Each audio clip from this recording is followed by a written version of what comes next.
Friday book time. Friends, ನಾನು ನಿಮಗೆ ಹೇಳಿದ್ದೆ ನನ್ನ ಬಾಲ್ಯದ ಕೆಲವು ಪುಸ್ತಕಗಳ ಪರಿಚಯ ನಾನು ನಿಮಗೆ ಮಾಡ್ತೀನಿ ಅಂತ. ಸೊ ನಾನು ಫಸ್ಟ್ ನಾವೆಲ್ ರೀಡಿಂಗ್ ಸ್ಟಾರ್ಟ್ ಮಾಡಿದ್ದು ನನ್ನ ಸ್ಕೂಲ್ ಲೈಬ್ರರಿಯಲ್ಲಿ. ಸೊ ನಾನು 9th 10th ಅಲ್ಲಿದ್ದಾಗ ಈ ಬುಕ್ಕು ನನಗೆ ತುಂಬ ತುಂಬ ತುಂಬ ಇಷ್ಟ ಆಗಿದ್ದು. ಜೇನ್ ಆಯರ್ ಅಂತ.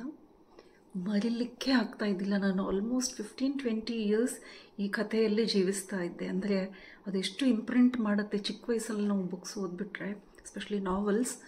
ಅದು ಎಸ್ಪೆಷಲಿ ನಮಗೆ ಇಂಗ್ಲೀಷ್ ಪದ್ಧತಿಗಳ ಪರಿಚಯ ಇರಲ್ಲ, ಇಂಗ್ಲೀಷ್ ಲೈಫ್ ಸ್ಟೈಲ್ ಗೊತ್ತಿರಲ್ಲ. ಅದು ಭಯ ಕೂಡಿತ ಮತ್ತು ಸರ್ಪ್ರೈಸ್, ಭಯ, ಸಸ್ಪೆನ್ಸ್ ಅದೆಲ್ಲ ಕೂಡಿ ತುಂಬ ವರ್ಷಗಳ ಕಾಲ ಇದು ನನ್ನ ಮೆಂಟಲಿ ನನಗೆ ಹಾವರಿಂಗ್ ಆಗ್ತಾಯಿತ್ತು ಅಂತ ಒಂದು ಕತೆ Jane Eyre. But very nice book, very famous book. Orphan ಹುಡುಗಿ ಬಗ್ಗೆ ಒಂದು ಕತೆ ಇದೆ, ಸಿಂಪಲ್ ಆದ ಕತೆ. ಬಟ್ ಲಿಟ್ರೇಚರ್ಗೆ ಪರಿಚಯ ಆಗಬೇಕು ಅಂದರೆ ಈ ಥರದ ನಾವೆಲ್ಸನ್ನು ಓದಬೇಕು ಮೈ ಡಿಯರ್ ಫ್ರೆಂಡ್ಸ್. ಸೊ ನೋಡಿ, ಇದರಲ್ಲಿ ನಾನು ಪ್ರತಿ ಬುಕ್ಸ್ ತೊಗೊಂಡ್ರೆ ಯಾವತ್ತು ತೊಗೊಂಡಿದ್ದು ಅನ್ನೋದು ಬರೀತೇನೆ. ಜೇನ್ ಆಯರ್ ಬುಕ್ ಅದರಲ್ಲಿ ಓದಿದ್ದು ಮತ್ತು ಪರ್ಚೇಸ್ ಮಾಡಲಿಕ್ಕೆ ನನಗೆ 2000 ಅನುಕೂಲ ಆಯಿತು. ನಾನು 2000 31/1/2000 ಅಂತಲೂ ಇದೆ ನೋಡಿ. ಸೊ ಇದನ್ನು ನಾನು ಬ್ಯಾಂಗ್ಳೂರಲ್ಲಿ ಪರಿಚಯ ಮಾಡಿದ್ದೇನೆ. ಆ್ಯಕ್ಚುಲಿ ನನ್ನ ಮಗಳು ಏನು ಮಾಡ್ತಾಳೆ ಗೊತ್ತಾ, ನನ್ನೆಲ್ಲ ಬುಕ್ಸ್ ತೊಗೊಂಡು ಅವಳ ಹೆಸರು ಬರೀತಾಳೆ. ಚಿಕ್ಕವಳಿದ್ದಾಗ ನನ್ನ ಬುಕ್ಕಲ್ಲಿ ನಮ್ಮ ತಮ್ಮ ಹಾಗೆ ಬರೀತಾಯಿದ್ರು. ಸೊ ನನ್ನ ಹೆಸರಿರುತ್ತೆ, ನಮ್ಮ ದೊಡ್ಡ ತಮ್ಮನ ಹೆಸರಿರುತ್ತೆ, ಒಂದು ಚಿಕ್ಕ ತಮ್ಮನ ಹೆಸರಿರುತ್ತೆ. ಆಮೇಲೆ ತೊಗೊಂಡಿರೋ ಬುಕ್ಸಲ್ಲಿ ನನ್ನ ಹೆಸರಿರುತ್ತೆ, ನನ್ನ ಮಗಳ ಹೆಸರು ಇರುತ್ತೆ. So one more book my dear friends, this is a must. Spiritually also this is a must book. Autobiography of Mahatma Gandhiji. M.K. ಗಾಂಧಿಯವರ the story of my experiment with truth. ನಾವು ಮಹಾತ್ಮ ಗಾಂಧಿಯನ್ನು ತೆಗೆದು ಹಾಕಿ ಈ ಬುಕ್ಕನ್ನು ಬರೀ ಎಕ್ಸ್ಪೆರಿಮೆಂಟ್ ವಿತ್ ಟ್ರುತ್ ಅಂತ ನೋಡಿದರೆ ನನಗೆ ತುಂಬ ಸರ್ಪ್ರೈಸ್ ಆಯಿತು. ಯಾಕೆಂದರೆ ನಾನು ಎಕ್ಸ್ಪೆಕ್ಟ್ ಮಾಡಿದ್ದು ಎಷ್ಟೋ ಸಣ್ಣ ಸಣ್ಣ ಮಹಾತ್ಮ ಗಾಂಧಿಯ ಕಥೆಗಳು ಕೇಳಿದೆ, ಅದೆಲ್ಲ ಸೇರಿ ಇದರಲ್ಲೇ ಇರುತ್ತೆ ಆ ಥರ ಅಂದ್ಕೊಂಡೆ.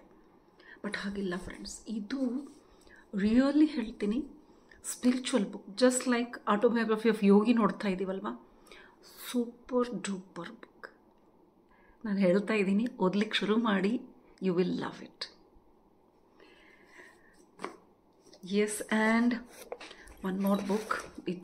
ಇದು ಸಹ ಅಷ್ಟೇ ಫ್ರೆಂಡ್ಸ್. ಓದಿದ ಮೇಲೆ ಈ ವಿಷಯ ನನಗೆ ಪರಿಚಯಿಸಿದ್ದು ನನ್ನ ಸ್ಕೂಲ್ ಪ್ರಿನ್ಸಿಪಲ್. ನಾನು ಸೇಂಟ್ ಜೋಸೆಫ್ ಕಾನ್ವೆಂಟ್ ಬೆಲ್ಗಾಮಲ್ಲಿ ಕಲಿತಿದ್ದು. ನಮ್ಮ ಪ್ರಿನ್ಸಿಪಲ್ ಇಟಲಿಯ ಪ್ರಿನ್ಸಿಪಲ್ ಆಗಿದ್ದರು. ಅವರು ಅಲ್ಲಿ World War II ವಿಷಯದಲ್ಲಿ ತುಂಬ ವಿಷಯಗಳು ನಮಗೆ ಹೇಳೋರು. ನಿಜ ಹೇಳಬೇಕು ಅಂದರೆ ಟೀಚರ್ಸ್ ಕರ್ತವ್ಯ ಮೈ ಡಿಯರ್ ಫ್ರೆಂಡ್ಸ್. ಹೊರ ಪ್ರಪಂಚದಲ್ಲಿ ಎಷ್ಟೆಲ್ಲ ವಿಷಯಗಳು ನಡೀತಾ ಇದೆ. ನನಗೆ World War II ನಡೆಯುವ ವಿಷಯಗಳು ಮತ್ತು ಭಾರತ ದೇಶದಲ್ಲಿ ಕಾಲಾಪಾನಿಯಲ್ಲಿ ನಡೆಯುವ ವಿಷಯಗಳ ಬಗ್ಗೆ ತುಂಬ ಚಿಕ್ಕ ವಯಸ್ಸಿಂದ ಆಸಕ್ತಿ ಹುಟ್ಟಿಸಿದ್ದು ನಮ್ಮ ಪ್ರಿನ್ಸಿಪಲ್ಲೇ ಅಂತ ಹೇಳಬೇಕು. ಅದರಲ್ಲಿ ಈ ಒಂದು ಬುಕ್ ಏನಿದೆ ನೋಡಿ, ಆನೆ ಫ್ರ್ಯಾಂಕ್ ಅವ್ರ ಬುಕ್ಕು ನಿಮ್ಮೆಲ್ಲರಿಗೂ ಗೊತ್ತಿರಬಹುದು. ಕನ್ನಡದಲ್ಲೂ ಲಭ್ಯವಿದೆ, ಪ್ರಪಂಚದಾದ್ಯಂತ ಎಲ್ಲ ಭಾಷೆಯಲ್ಲೂ ಲಭ್ಯವಿದೆ ಮತ್ತು ಓದಲೇಬೇಕಾದ ಬುಕ್ಕು. ಈ ಥರದ ಬುಕ್ ಓದಿದ ಮೇಲೆ ಆ್ಯಕ್ಚುಲಿ ನಾವು ಬರೆಯೋದನ್ನು ಸಹ ಕಲಿತೀವಿ. ಆವಾಗ ನಮಗೆ ಹಿಂಟ್ ಸಿಗುತ್ತೆ ಹೇಗೆ ನಾವು ರೈಟರ್ಸ್ ಆಗ್ಬೋದು ಅಂತ. ಬಟ್ ಇದೊಂದು 13 ವರ್ಷದ ಚಿಕ್ಕ ಹುಡುಗಿಯ ಡೈರಿ ಕತೆ. ಅವಳ ಅನುಭವಗಳು ಆ ಸಮಯದಲ್ಲಿ, ಹಿಟ್ಲರ್ ಸಮಯದಲ್ಲಿ ಆದದ್ದು. ಸೊ ಇದು ಸಹ ನನ್ನ ಮನಸ್ಸಿಗೆ ತುಂಬ ಹತ್ತಿರವಾದ ಒಂದು ಕಥೆಯಾಗಿತ್ತು ಫ್ರೆಂಡ್ಸ್. ಇದನ್ನು ನಾನು ಲೈಬ್ರರಿಯಲ್ಲೇ ಓದಿದ್ದೆ. ಪರ್ಚೇಸ್ ಮಾಡಲಿಕ್ಕೆ ಮತ್ತು ನಾನು ಬೈ ಮಾಡಲಿಕ್ಕೆ ಅನುಕೂಲ ಆದದ್ದು ಡೇಟ್ ತೋರಿಸ್ತಾ ಇದ್ದೀನಿ. 15th August 2006 ಸೊ ಚೆನ್ನೈಯಲ್ಲಿ ಅಂತ ನಾನು ಅದನ್ನು ಬರೀತೀನಿ, ಎಲ್ಲಿ ತೊಗೊಂಡೆ, ಯಾವಾಗ ತೊಗೊಂಡೆ ಅಂತ. ಚೆನ್ನೈಯಲ್ಲಿ ಈ ಬುಕ್ ಮತ್ತೆ ನನಗೆ ಕೈಗೆ ಸಿಕ್ತು, ತೊಗೊಳ್ಳೋಕ್ಕೆ ಅವಕಾಶ ಆಯಿತು. ತುಂಬ ಸುಂದರವಾದ ಬುಕ್ಕು. ಇನ್ನೊಂದು ಬುಕ್ಕು ತುಂಬ ಚಿಕ್ಕವಳಿದ್ದಾಗಿಂದು ನಂಗೆ ನೆನಪು ಇಲ್ಲ ಯಾವಾಗ ಅಂತ. So maybe 8th or 9th. So cover ಹೋಗಿಬಿಟ್ಟಿದೆ, ಆ್ಯಕ್ಚುಲಿ ಕಿತ್ತು ಹೋಗಿದೆ ಅಷ್ಟೇ, ಬೇರೆ ಬುಕ್ಸ್ ಮಧ್ಯದಲ್ಲಿ ಸೇರಿಕೊಂಡಿದೆ. This is a book about ನೋಡಿ, Hinduism, cradle tales of Hinduism. ಅಂದರೆ ಚಿಕ್ಕ ಮಗು ಇದ್ದಾಗಿಂದ ಗೊತ್ತಾಗಬೇಕಾದ ಕಥೆಗಳ ಸಂಗ್ರಹ. ಯಾರು ಬರೆದಿದ್ದು ಗೊತ್ತಾ? ಸಿಸ್ಟರ್ ನಿವೇದಿತಾ, ನಿಮ್ಮೆಲ್ಲರಿಗೂ ಗೊತ್ತಿರಬಹುದು. ಸಿಸ್ಟರ್ ನಿವೇದಿತಾ ವಿವೇಕಾನಂದರ ಜೊತೆಯಲ್ಲಿ ತುಂಬಾ ಸೇವೆ ಮಾಡಿದರು. ಭಾರತ ದೇಶದಲ್ಲಿ ಇದ್ಕೊಂಡು ಭಾರತ ಸಂಸ್ಕೃತಿಯನ್ನು ಅರ್ಥ ಮಾಡಿಕೊಂಡು ಈ ಥರದ ಒಂದು ಪುಸ್ತಕವನ್ನು ಅವರು ಬರೆದಿದ್ದಾರೆ. ಇದರಲ್ಲಿ ಎಲ್ಲ ಥರದ ಸಂಗ್ರಹ ಇದೆ, ಪುಟ್ಟ ಪುಟ್ಟ ಕಥೆಯ ರೂಪದಲ್ಲಿ. ನೋಡಿ, ದ ಸ್ನೇಕ್ ಟೇಲ್ಸ್ ಅಂತ. ಸ್ನೇಕ್ ಟೇಲ್ಸ್ ಅಂದರೆ ಹಾವಿನ ಜಾತಿಗೆ ಬಂದಿರುವ ಶ್ರಾಪ ಏನು ಅಂತ. ಸ್ಟೋರಿ ಆಫ್ ಶಿವ, ಸೊ ಅವನ ಕತೆ.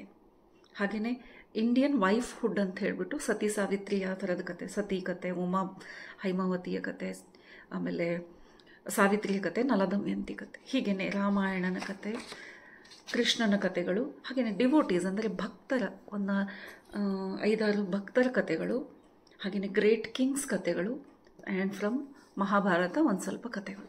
ಈ ಥರದ ಒಂದು ಸಣ್ಣ ಸಣ್ಣ ಕತೆಗಳು ಚಿಕ್ಕ ಮಕ್ಕಳ ಮನಸ್ಸಿನ ಮೇಲೆ ಪ್ರಭಾವ ಬೀಳುವ, ಅವರಿಗೆ ನಮ್ಮ ಸಾಹಿತ್ಯ ಮತ್ತು ನಮ್ಮ ಇತಿಹಾಸದ ಮೇಲೆ ಅಭಿಮಾನ ಮೂಡುವಂಥ ಕತೆಗಳ ಸಂಗ್ರಹ. ಫ್ರೆಂಡ್ಸ್, ಈ ಥರ ಬುಕ್ಸನ್ನು ಮಕ್ಕಳಿಗೆ ಇಂಟ್ರಡ್ಯೂಸ್ ಮಾಡಿ. ಐ ಹೋಪ್ ಇವತ್ತಿನ 4 ಪುಸ್ತಕಗಳು ನಿಮ್ಮಲ್ಲಿ ಆಸಕ್ತಿ ಹುಟ್ಟಿಸಿರಬಹುದು. ಸೊ ದಯವಿಟ್ಟು ಈ ಬುಕ್ಸು ಸಿಕ್ಕರೆ ಓದಿ.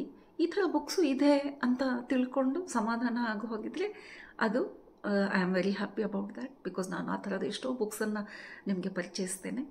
ಐ ಹೋಪ್ ಈ ಇನ್ಫಾರ್ಮೇಷನ್ ನಿಮಗೆ ತುಂಬ ಇಂಟ್ರೆಸ್ಟಿಂಗ್ ಆಗಿದೆ ಅಂತ ನನ್ನ ಅನಿಸಿಕೆ. So thank you very much ನನಗೆ ಎನ್ಕರೇಜ್ ಮಾಡ್ತಾ ಇರೋದ್ರಿಂದ. ದಯವಿಟ್ಟು ಡೈಲಿ ಡಿವೈನ್ ಧ್ಯಾನನ ಸಬ್ಸ್ಕ್ರೈಬ್ ಮಾಡಿ. ನಾನು ತೋರಿಸುವ ಇನ್ನೂ ಎಷ್ಟೋ ಬುಕ್ಸು ನಿಮಗೆ ನಿಮ್ಮ ಮುಂದೆ ಬರುತ್ತೆ, ಆ ಥರದ ವೀಡಿಯೋಸ್ ನಿಮಗೆ ಬರುತ್ತೆ. ಹಾಗೆಯೇ ಫ್ರೆಂಡ್ಸ್ ಜೊತೆಯಲ್ಲಿ ಶೇರ್ ಮಾಡಿ ಓದುವ ಹವ್ಯಾಸವನ್ನು ಬೆಳೆಸ್ಕೊಳ್ಳಿಕ್ಕೆ ಇದು ಒಂದು ಸಣ್ಣದೊಂದು ನನ್ನ ಪ್ರಯತ್ನವಾಗಿದ್ದು, ಇದಕ್ಕೆ ಸಹಕಾರ ನೀಡಬೇಕು. So please subscribe daily divine Dhyan. ಹಾಗೆಯೇ ಶೇರ್ ಮಾಡಿ, ಲೈಕ್ ಮಾಡಿ, ಕಮೆಂಟ್ಸ್ ಮಾಡಲಿಕ್ಕೆ ಮರಿಬೇಡಿ. Thank you very much.